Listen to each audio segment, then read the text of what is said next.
what are some things that we do in our relationship or that people do in their relationship that causes the boundaries and the barriers and the hedges to go down so low that it exposes the relationship to attack and also defeat? I know we addressed a lot of them, but what are some of those things?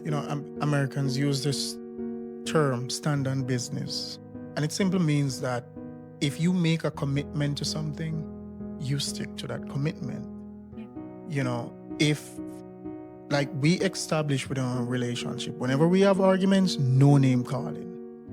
And that's something that we stick to. That's something that we're committed to. And throughout this 6 months, not once have we had a disagreement where we call names. It's like it's almost non-existent. It doesn't exist, not even in the back of our mind, at least not in the back of my mind. No, not in my mind. So you have to be committed to the boundaries you set.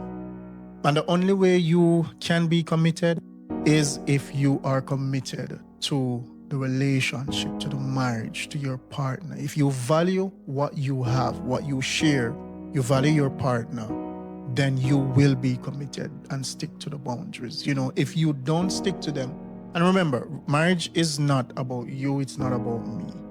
It's about us. And somebody are going to say it's easier said than done. Well, if you put it in practice, it will become a reality. Yeah. It's just like the sinful nature and the spiritual flesh. The sinful flesh, the spiritual flesh.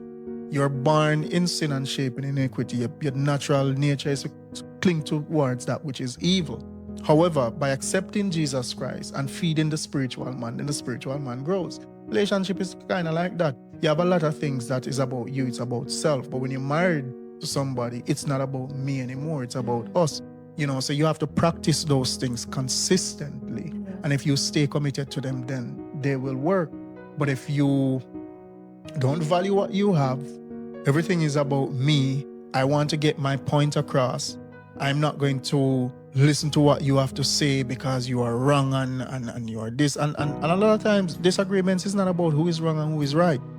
Or, it's about what is the problem. As you gave an example of that, what is the problem? And you attack the problem together, But you have to practice that. And if you don't, as I said, if you don't value what you share, if you don't value your partner, then you're not going to be committed to those boundaries and you're going to fail.